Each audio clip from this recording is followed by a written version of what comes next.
պլանով, ընդ որում պարոն վարչապետ շեշտեմ, որ գնումների պլանը, ներդրումային ծրագիրը, հաստատացակը, դրույք հաճախել բոլոր հիմնարար փաստաթղթերը մենք շարունակում ենք աշխատել դեռևս տարեսկզբին իրենց իսկ կողմից հաստատված փաստաթղթերի հիման։ Պարոն Պետրոսյան ասում է, որ գնումների պլանը շարունակում են կատարել մեր կողմից հաստատված ներդրումային ծրագրով, նաև ասում է, որ վարկերը մարել են, ընկերության վարկերը մարել են ու դա շատ մեծ պլյուս է ներկայացնում։ Ուրեմն ներդրումը երկու անգամ քիչ են արել, հաստատած, փողը տված մեր կողմից հատկացրած գումարներով, մեր շահույթի հաշվին հատկացված գումարներով 46 միլիարդից արել են 23 միլիարդի միշելով։ Երկու անգամ քիչ են արել։ Երկրում 23 միլիարդ քիչ ներդրում արվել, որից մոտապես 5 միլիարդ քիչ հարկ է գնացել։ Հարկատուների հաշվին նստել է եւս 13 միլիոն դոլար։ Ռոմանոս Պետրոսյանի նշանակում է հեծ։ Սրա մասին ոչ ոք չի խոսում։ Երկրում այս տարի երկիրը արդեն իսկ կորցրեց 50 միլիոն դոլար ներդրում միայն քաղաքական արտգործախնդրության արդյունքում։ Դեռ չհաշված մյուս թերությունները, որ կունենանք մենք ապագա ներդրողների հետ կապված, երբ իրանք իմանան, որ երկրում ոչ թե ազգայնացնում են հեծը, ինչպես իրանք են սիրում ասել, այլ վերջում ասում են, որ նոր ներդրող են ման գալիս։ Իրենք չեն ազգայնացնում, իրենք սեփականատեր են փոխում։ Մի մարդուց վերցնում են հայ ազգանունով, հայ անունով, հայ ազգությամբ մարդուց եւ տալիս են ուրիշ մարդու, բայց ավելի բարեդրացիական հարաբերություններ ունեցող իրենց հետ։ Շարունակենք։ Որը փոքրություն չեն կարել։ Դա սկզբունքային չեն կարել, որպեսզի հետագայում չշահարկվի, որ մենք պիտի զարգացնեինք կառավարչի ապարատը եկավ եւ այլն։ Եվ իրենց իսկ հաստատված գնումների պլանով, օրինակ կցորդիչների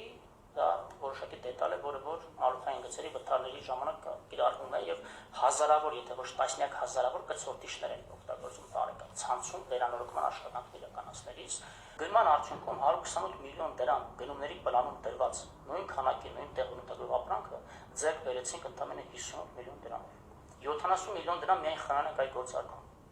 Ընդ որում մեկ հատկանշական օրինակ ձեզ բերեմ, ուժային մալուխի նույն տեսակի, նույն խմբի պատկանող միավոր գծամետրը 30,000 դրամ գնումների պլանում դրված, կոնկրետ երկու օրինակ բերվեց, առաջինը կցորդիչների, որ 120 միլիոն առաջվա գնից իջել է 50 միլիոն։ Շատ լավ թիվ է, առաջի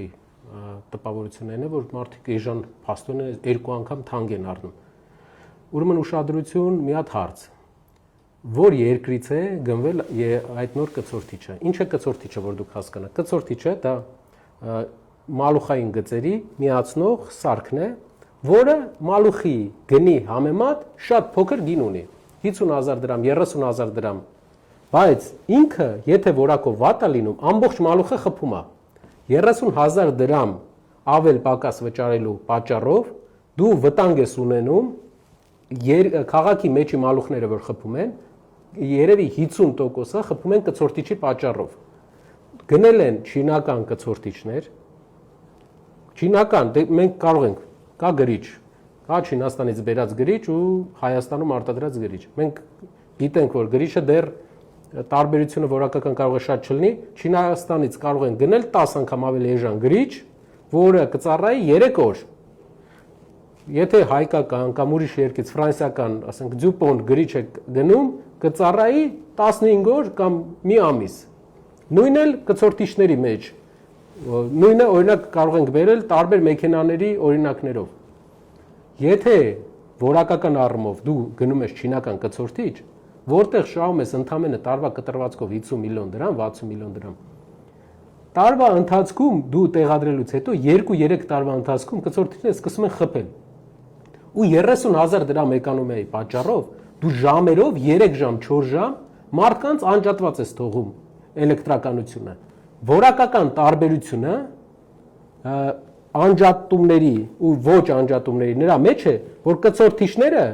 ու մի քանի այլ բաներ որակյալ պետք է առնես։ Գների տարբերությունը հաշվի առնելով անգամ պետք է որակյալ առնես։ Չինական մենք կարող ենք բերել չինական ամենաէժանը եւ չունենալ որակական լավ իրավիճակ։ Կարևոր է նյուանսների մեջ խորանալը։ ոչ թե մարդկանց աչքին ինչ որ շղար մի բան էլ հավելեմ էլի նարեջան, ավելին, հա, եթե նույնիսկ մենք թանկ առնեինք, հա, մեր որակյալը, էլի այդ գործողությունը հանձնաժողովը, այո, մի հատ նայելու է, եթե դա թանկ է, եթե թանկ է, ինքը 20 տարում պետք է մեզ վերադարձնի, կարա չվերադարձնի, կեսն էլ վերադարձնի, միլիոնավոր, տասնյակ միլիոնավոր, տենց օրինակներ կան, բայց մենք գնում ենք թանկ, երբեմն թանկ առնելու որակի հաշվին։ Կցորդիչը պատկերացնում եք 100 միլիոն դրամանոց գիծ ես փռում 30,000 դրամի վրա կցորդիչի վրա էկոնոմիա է ստանում։ Ուզում եմ երկրորդ բանն էլ դնեմ, որ ինքը հետաքրքիր բան ասի։ Մինչ այս տարիների վեր հարյուրավոր միլիոն դրամների մատակարարեցին, այդ ընկերությունը գալիս է առաջարկ անում 30,000 դրամի փոխարեն 19,200 դրամ։ Վերասակարկման արդյունքում այլ ընկերություններ ավելի ցածր գին են առաջարկում, եւ տվյալ ընկերությունով տվյալ ուժային մալուխը ավանդաբար մատակարարել է 28-ից 30,000 դրամով գծամետրը, մատակարարում է 18,400 դրամով գծամետր։ Ուրեմն նշում է, որ մալուխը նույն ընկերությունը, որ առաջ բերել է 28,000-ով, հիմա 18,000-ով է բերել, այդ մրցույթի մասին մենք տեղեկացանք մի քիչ առաջ ու մրցույթի մենք էլ զարմացանք, հետո պարզվեց տվյալները կհրապարակենք, որ տվյալները սխալ են, սուտ են, մալուխները տարբեր են,